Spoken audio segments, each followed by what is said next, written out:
Estamos de volta, aqui quem vos fala, professor Wagner Santos, diretamente de onde? De Brasília. Falando diretamente de Brasília, essa terra que fica no deserto do Saara. Todo mundo acha que o Distrito Federal fica no centro-oeste. Fica talvez no centro-oeste do Saara, tá?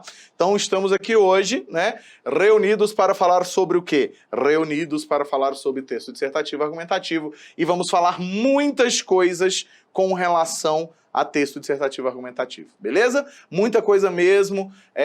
A gente tem aí pela frente pelo menos 5 ou 6 blocos com relação a esse conteúdo. Vai ser uma aula densa, porque afinal de contas, quando eu pego para falar sobre linguagem, vocês já sabem que eu me empolgo, né? Então eu vou transcender um pouco só essa noção da produção de texto e a gente vai analisar, inclusive, por que vocês têm que produzir o texto X, por que vocês precisam produzir o texto Y, beleza?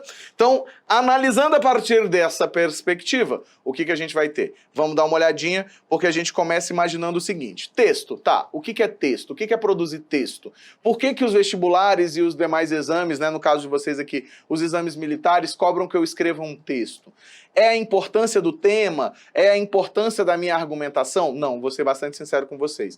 Para a maior parte desses vestibulares, tanto faz qual é o tema, tanto faz qual é o seu argumento. O que eles querem saber de vocês? Eles querem saber se vocês são capazes de, ao adentrar neste local, de ao adentrar em qualquer uma dessas instituições militares, vocês já são capazes, a ideia é exatamente essa, se vocês já são capazes de produzir um texto. O que significa produzir um texto? Afinal de contas, se a gente se considera, né, todos nós somos seres humanos, não a gente se considera, a gente é mesmo, né, nós somos seres humanos, nós utilizamos a linguagem como método de comunicação o tempo inteiro, né? Então, se a gente utiliza a comunicação o tempo inteiro, como é que a gente faz essa utilização? Por isso que muitas vezes, o que vai acontecer? Muitas vezes vocês vão ser cobrados ali naquela redação de maior clareza, de tentar estruturar o seu texto da forma X, estruturar o seu texto da forma Y, principalmente porque a nossa análise quer marcar necessariamente se você é capaz de diferenciar os momentos. Olha só, se você é capaz de diferenciar os momentos de utilização da sua expressão. Se você consegue, por exemplo, olhar para um momento, né, para aquele momento da expressão escrita e entender que ali há uma diferença grande para essa nossa comunicação oral. É claro que, por exemplo, no momento em que nós estamos, por mais que eu esteja utilizando a oralidade, é uma oralidade utilizada de uma forma diferente de um bate-papo informal. Por quê? Porque há um planejamento na minha cabeça acontecendo ao mesmo tempo. E aí, lógico, vem de quê? De costume de fazer essas coisas para que a gente não se perca. Então, no seu texto é exatamente isso que ele quer. Você é um ser, né? Basicamente, você é um ser que se utiliza da comunicação nas suas relações sociais. Este é o ponto, tá? A nossa noção é a de que você tem uma relação clara de expressividade a partir da comunicação. Por isso que a gente vai cobrar um texto escrito por vocês. O texto dissertativo, inclusive, seja ele um texto dissertativo argumentativo, que é nossa ideia de hoje, seja ele um texto dissertativo, e aí pode ser tanto argumentativo quanto expositivo, o objetivo desse texto e por que ele é escolhido é de forma muito clara para que a gente pense o seguinte: temos uma relação de comunicação escrita que preza por um processo de organização prévio, que preza por um processo de quê? De apresentação organizada da minha comunicação. É por isso que a gente fala tanto no texto de vocês que vocês precisam organizar melhor as ideias. Por que organizar melhor as ideias? Exatamente porque se você está escrevendo, você preza pela organização. Sacaram qual é a ideia? Então, num contexto geral, quando a gente para pensar nessa cobrança, ela vem para avaliar, então é como se fosse uma entrevista escrita, só que, ó, né, uma entrevista oral, só que escrita, né? Se você consegue organizar, se você consegue se comunicar por meio de um texto, olha só, se você consegue se organizar, se você consegue se comunicar por meio de um texto que apresente características de um texto organizado. Aí é lógico. Se fosse só para a ideia de organizar um texto, né, assim, se fosse tão simples, a gente não cobraria de vocês, por exemplo, conteúdo. Ah, professor, mas por que cobra conteúdo? Porque a gente quer saber como é que você consegue articular o conteúdo que você tem. Então, esse texto organizado, quando a gente está pensando num exame, quando a gente está pensando num texto dissertativo, tem exatamente o objetivo de quê? É exatamente esse o objetivo, de olhar para como é que você consegue organizar. Então, veja bem, look at me aqui, não esqueça disso. Se você consegue organizar o seu pensamento e o seu conhecimento em prol daquilo que você está usando. A linguagem é ferramenta, a linguagem é arma, galera. Quando a gente para pensar em linguagem e quando a gente para pensar em processo comunicativo, a gente sempre precisa partir do pressuposto de que eu utilizo, olha só, eu utilizo a minha linguagem como forma de comunicação e essa forma de comunicação, ela está repleta de intenções. Então eu preciso demonstrar da melhor forma possível essa utilização. Aí a gente começa a pensar o seguinte, vamos lá, vamos dar uma olhadinha aqui? A gente começa a pensar o seguinte, beleza. Como é que a gente vai pensar? Vou jogar o slide para vocês grandão aí, para a gente começar a pensar dessa forma. Olha só. Eu tenho um processo de comunicação, esse processo de comunicação é um processo inerente ao ser humano, a gente vai escrever isso aqui, é isso que diferencia essencialmente, né, a possibilidade de organização, look at me aqui rapidinho, a possibilidade de comunicação organizada com intenções variadas é o que faz com que o ser humano alcance dentro da sua sociedade um processo de organização diferenciado. O que eu quero dizer com isso? Nós somos a única espécie que nos comunicamos? Don't somos, ok? O que a gente pensa? A gente vai pensar exatamente na ideia de que nós vamos nos comunicar de forma organizada com intenções variadas. Este é o ponto. Quando a gente pensa em organizar a nossa cabeça de forma, né, a usar a comunicação de maneira variada, a gente consegue inclusive extrapolar a realidade. A gente consegue ir além daquilo que, né, a gente cria novos mundos, a gente utiliza a linguagem muito diferente das outras espécies. Muitas outras espécies se comunicam. Existem muitas espécies de pássaros hoje que são estudadas, que têm sistemas extremamente complexos, olha que coisa sensacional, tem sistemas extremamente complexos de comunicação. Isso é bom, né? Por quê? Porque, na verdade, não é um sistema tão complexo quanto o nosso, mas não significa dizer que não é um complexo, né? Existem outras metodologias, por exemplo, tem umas abelhas, vou contar a historinha para vocês aqui. Existe um processo de comunicação entre as abelhas que é o seguinte, as abelhas, vocês sabem que elas precisam do pólen para poder produzir lá, né, tanto a geleia real, né, que tem a ver com a abelhona, rainha zona, aquela coisa toda tal, a princesa, né, a rainha Elizabeth deles, eles têm, além disso, que produzir o mel, e eles dentro, né, do mundo das abelhas, do universo abelístico, inclusive, né, que eu não assisti B-Movie ainda, tô doido para assistir de novo, dentro desse universo de abelhinha, o que vai acontecer? Elas se comunicam indicando umas para as outras, olha só, indicando umas para as outras onde é que está um pólen de melhor qualidade. Aí você pode falar, como é que chega? A abelha chega lá e faz bzz, bzz, bzz, bzz. Não é assim, tá? Isso é no filme. Na vida real, o que acontece? As abelhas começam a voar em 8. Olha só que coisa mais maluca, né? Elas começam a voar em 8. E aí elas começam a voar em 8, e aí dependendo da inclinação desse 8, é a direção para onde está o pólen. Eu já me perdi. Se a abelha começar a voar em 8, eu vou falar assim, brother, tu vai ficar tonta.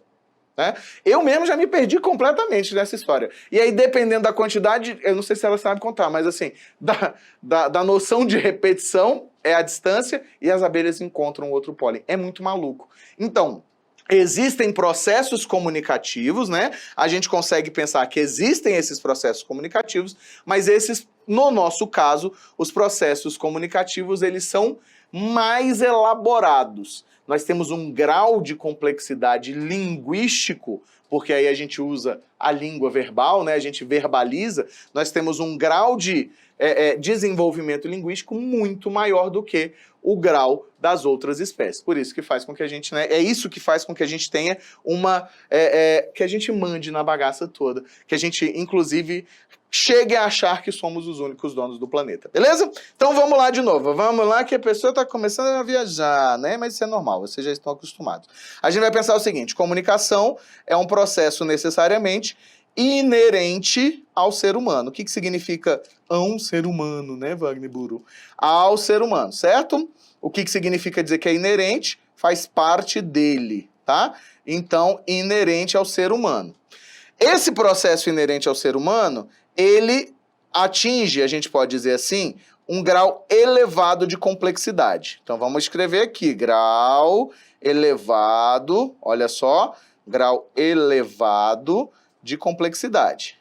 Tá aí um tema que ia ser tão legal, né? A importância da linguagem, da comunicação para a vida humana, né? Ó, um tema bem legal, cara. Já pensou? E vocês podem usar metade da minha aula para poder explicá-los. E aí a gente vai ter, além disso, o uso da comunicação verbal. Não vou nem botar oral, mas a comunicação verbal. Ou seja, somos a única espécie capaz de verbalizar aquilo que está pensando, né? Então, nessa nossa ideia, todo mundo comigo aqui? Nessa nossa ideia, o que a gente vai ter? Exatamente isso que é comunicação. É algum aspecto inerente, quando a gente começa a perceber, por exemplo, que lá por volta do ano 10.000 a.C., a gente tem o início de um desenvolvimento das línguas mesmo, assim, um desenvolvimento pesado, a gente percebe que faz assim, ó, voar, voar, subir, subir. Ou seja, né, a gente vai ter aquela noção de aumento do grau organizado, né, de organização dentro da sociedade humana. Então, essa comunicação é essencial. Aí a gente pensa, massa, mas Wagner, é uma coisa muito tranquila. Por quê? Porque a gente se comunica, a gente já sabe que a gente se comunica, isso faz parte. Inclusive, a minha área de pesquisa linguística é uma área chamada linguística gerativa. A gente trabalha com a noção de que a linguagem faz parte, está marcada no código genético, não só a capacidade de falar, mas como aspectos da linguagem. É muito louco, tá, gente? Muito louco mesmo. É um carinha chamado Noam Chomsky que desenvolve essa ideia. E aí a gente vai perceber o seguinte, massa, temos essa noção, mas e aí? Beleza, me comunicar, eu me comunico. Se eu pego a prova de português, né, e eu consigo ler a prova de português, o que vai acontecer? Eu sou capaz de me comunicar, né? Se eu chego lá e falo, e aí, brother, beleza? Eu sou capaz de me comunicar. Então, para que eu preciso do texto? Aí entra aquele segundo aspecto que eu tinha comentado com vocês. A gente precisa do texto escrito, por quê? Porque é o texto escrito que vai demonstrar para a banca para a qual a gente está prestando aquele determinado exame, que nós somos capazes de quê? De pegar essa maravilha, porque ela é uma maravilha, é um sistema otimizado, é um sistema ótimo, como a gente costuma dizer em ciência. Ela é um sistema sensacional e como sistema sensacional eu consigo fazer o que eu quiser com ela. Ela é uma arma, ela é uma ferramenta. Se ela é uma arma, se ela é uma ferramenta, eu preciso saber quais são as utilizações que eu posso fazer. E aí o que a gente pensa? Eu vou avaliar de vocês o quê? Num primeiro momento, a sua organização. E aí eu vou mais longe, tá, gente? Eu vou mais longe. Por que eu vou mais longe? Porque eu gosto de ir mais longe. Eu vou mais longe porque quando a gente olha para os exames militares de vocês, a gente começa a perceber o quê? Você tem um valor muito menor para a parte de conteúdo, não sei se vocês já perceberam isso, quando você pega a grade de correção, você vê isso muito claramente, um valor menor para o conteúdo do que muitos outros por aí, né? E aí a gente vai pensar o seguinte, tenho muitas informações, né? Tenho muitas coisas a serem avaliadas e uma das coisas é o conteúdo. Então, se você faz um texto organizado e com a estrutura correta, a sua nota ainda assim pode ser alta, ainda que você não tenha um conteúdo tão profundo. Então, partimos para esse segundo ponto. O que significa organizar? Vamos lá. Quando a gente está pensando em organizar, a gente vai imaginar da seguinte maneira. Vou usar dois azulzinhos aqui agora. A organização está relacionada com o quê? Primeiro, com o foco. A gente trabalha com a noção do foco, ou seja, uma manutenção das ideias. Ótimo. Essa noção da manutenção das ideias é essencial. Por que a ideia da manutenção das ideias é essencial? Porque mostra que você foi capaz de organizar o quê? O seu pensamento, tá? Como você foi capaz de organizar o seu pensamento, isso depõe positivamente para você. Ou seja, Você é capaz de colocar ideias de forma organizada, mantendo o foco. Look at me aqui. Aí a ideia que a gente vai ter qual é? Esse foco que tem a ver com a manutenção das ideias, ele é essencial e é isso que eles estão querendo de vocês. Saber se você vai ser capaz de quê? Eu tenho uma amplitude de coisas para falar, eu tenho muita coisa para falar. Quando a gente pega, por exemplo, para conversar, quando a gente pega para oralizar, verbalizar de forma oral um determinado tema, a gente percebe que o tempo inteiro a gente está falando, só que normalmente a gente está falando coisas que, se não organizadas, elas ficam desconexas.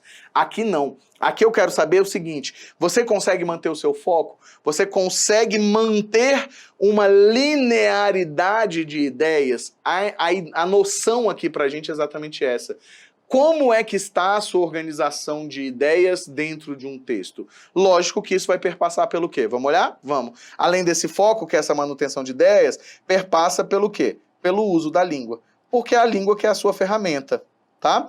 Então, o uso da língua que vai estar relacionado com o quê? Com as estruturas. E aí a gente vai falar rapidamente sobre estruturas daqui a pouco. Beleza? Então, a nossa ideia, bonitões e bonitonas, é o quê? A nossa ideia é exatamente essa. Minha organização é: eu faço uma manutenção de ideias, eu penso nessas ideias antecipadamente e eu consigo expressá-las de forma clara e de forma objetiva. Para expressar essas ideias, eu utilizo o quê? Para expressar essas ideias, eu vou ter que utilizar necessariamente a língua portuguesa. Afinal de contas, você vai produzir o seu texto em língua portuguesa, né? Então, essa é uma coisa que você vai precisar ali pensar. Então, eu tenho estruturas, eu posso brincar com a posição das palavras, eu posso brincar com a posição dos termos dentro do meu enunciado, mas sempre tendo em conta, sempre levando em consideração o quê? Sempre levando em consideração que eu não posso tornar o meu texto de tal forma mexido. Então, olha só, que eu vá, né, de tal forma mexido eu torno esse texto que eu não consigo mais compreender o texto. Eu não posso fazer isso de maneira nenhuma. Então eu preciso, porque o meu texto preza pelo quê, galera? Pela organização. Dentro dessa organização, se eu estou falando de ideias, aí eu chego aqui agora e penso o seguinte: tenho essa parte das ideias, massa, né? Que eu já vou mostrar para vocês ali um processinho que vai ajudar muito de vocês. Então eu tenho essas ideias, eu penso essas coisas e eu preciso materializar. O pensamento está no ramo do quê? Do conhecimento. Qual é o seu conhecimento a respeito de alguma coisa? No final das contas, pode parecer, e aí vou voltar a falar sobre isso, mas no final das contas pode parecer uma grande besteira, mas é exatamente a ideia do quê? O seu argumento em si não nos importa tanto. O seu argumento em si não nos importa tanto. Claro, a menos que ele não fira os direitos humanos, né, que ele não tenha um comportamento que é um comportamento socialmente reprovável. Então, a noção aqui pra gente é: eu preciso também ter conhecimento, mas o que está sendo avaliado, e isso é essencial. Vem cá, olha só. O que está sendo avaliado na sua redação não é se você pensa de forma correta ou se você pensa de forma errada. O que está sendo avaliado na sua redação é que se aquilo que você pensa consegue manter um processo de coerência com o que você está afirmando e se você consegue sustentar. Tanto é que eu sempre falo, quando eu faço processo de formação de corretores, eu sempre costumo dizer que um dos maiores problemas para a gente fazer correção, como acontece nesses casos aqui do Estratégia, que a gente tem que fazer uma correção que ela é pedagógica e ao mesmo tempo avaliativa, qual é o maior problema? É que o aluno pensa que, ao receber uma nota baixa, essa nota baixa não é para o texto dele, é para ele. O que ele pensa não presta, digamos assim, né? Então a gente acaba tendo aí um probleminha. Beleza? Aí entra quem? Conhecimento. Vamos pensar aqui o que é conhecimento? Let's go, vamos lá. Então a gente vai imaginar aqui o seguinte, vou jogar o slaidão aí para vocês, apareceu. A gente vai imaginar da seguinte maneira, vamos lá. Bora, galera. A gente está pensando que o conhecimento, obviamente, está relacionado diretamente com o quê? Com o seu conteúdo. Então, o conhecimento é o seu conteúdo. Massa. Professor, mas e esse conteúdo? O que ele precisa ter? Eu já vou dizer aqui de primeira, ele precisa ter sustentação. Se ele não tiver sustentação, bola de fogo, temos um problema, né? Aí nem a Praia da Barra vai resolver seu problema. A nossa noção aqui é que eu tenho um conteúdo, esse conteúdo não surge do nada. né? Esse conteúdo não brota, tipo assim, não brota no bailão pro desespero do teu ex, não brota lá, tá? O que vai acontecer o tempo inteiro? O tempo inteiro você vai estar lidando com aquele conhecimento que você adquiriu durante a sua formação como... Odeio essa expressão, pessoa humana, tá? Mas é porque eu acho que, sei lá, vou entrar nessa discussão filosófica aqui não, tá? Mas a ideia é, tudo aquilo que você absorveu durante o seu período de formação humana, em todos os momentos, e coisas, inclusive, que nem lhe foram ensinadas, né? Porque a gente tem uma diferença com relação ao conhecimento. A gente tem aquele conhecimento que é aprendido e aquele conhecimento que é apreendido. O que é o conhecimento apreendido? É aquele conhecimento que você não percebe que está recebendo. Você vai modificando a sua forma de pensar, você vai modificando a sua quantidade de conhecimento, sem que alguém lhe ensine aquilo, tá?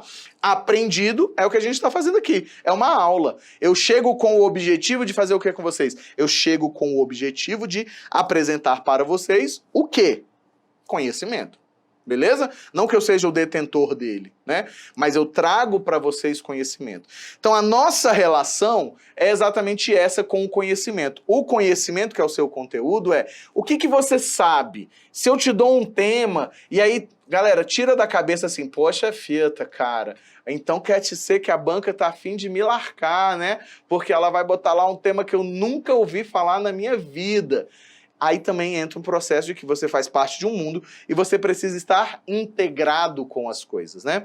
Há uma necessidade de integração. Então, tem algumas coisas que são inviáveis hoje em dia. Então, se você pensa, por exemplo, com relação ao mundo virtual, né? Você precisa ter essa noção da virtualidade presente na sua vida porque você vivencia isso.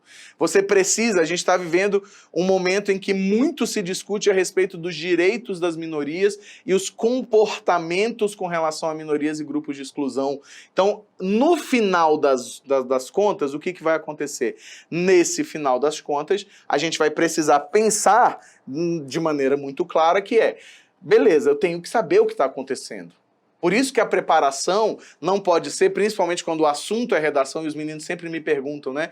Professor, mas como é que eu me preparo para a redação? Cara, a gente se prepara para a redação de duas formas, né? São duas coisas que se conjugam, conhecendo o que está acontecendo no mundo, sabendo o que está acontecendo no mundo e escrevendo.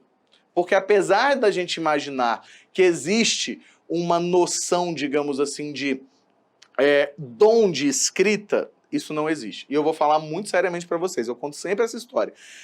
Eu sempre achei que eu era o cara da escrita. Né? Assim, eu sempre achei... Passei na UNB com a maior nota de redação do meu vestibular. Né? Entrei, aquela coisa toda. Aí eu entrei, eu brinco que eu passava quase que nos corredores dizendo assim, se alguém quiser aprender a escrever comigo aqui, tá? Tô à disposição. Vou fazer até de graça, porque a primeira, né, a primeira experiência é sempre de graça, né?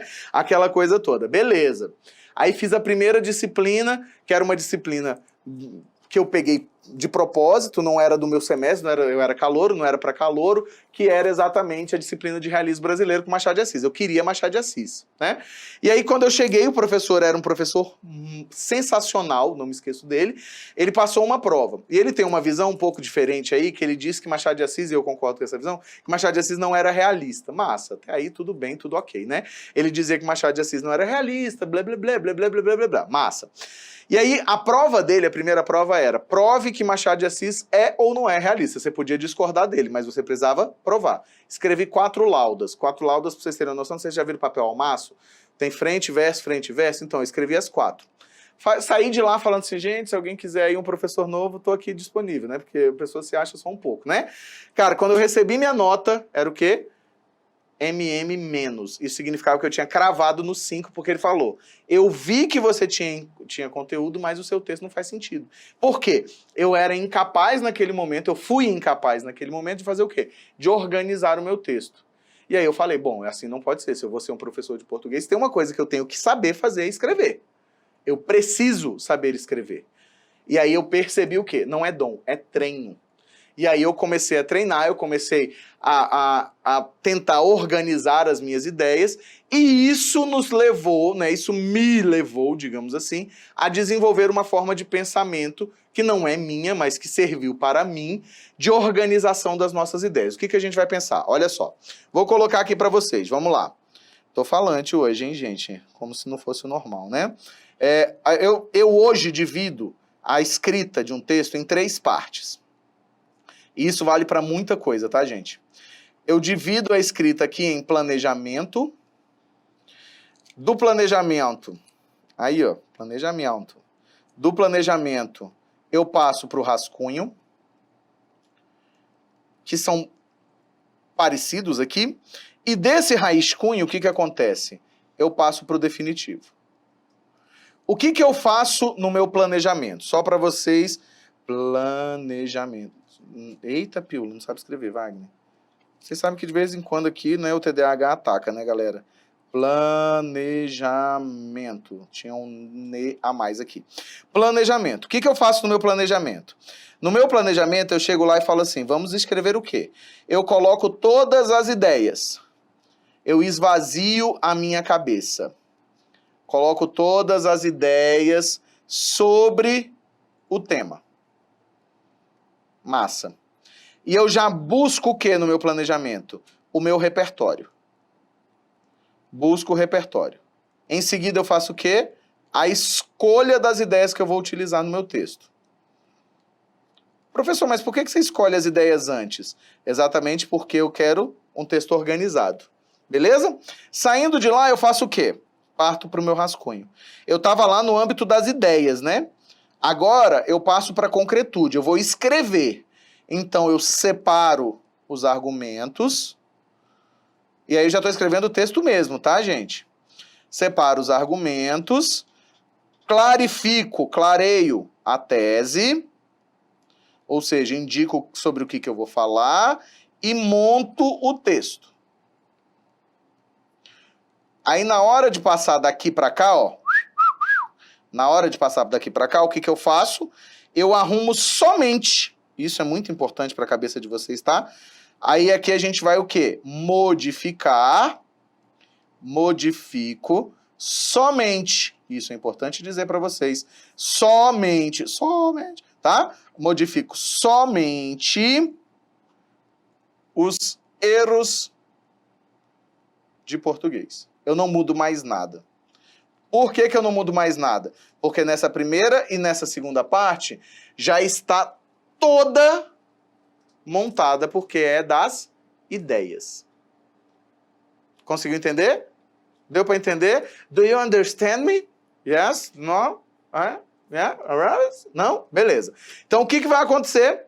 Fizemos a primeira parte. Eu falei para vocês que a gente viaja um pouquinho, né? Então, isso aqui é um pouco mais... Agora a gente vai começar a tornar essas coisas mais concretas. Lembrando a vocês que essa é a nossa aula de conceitos muito iniciais e muito básicos, tá?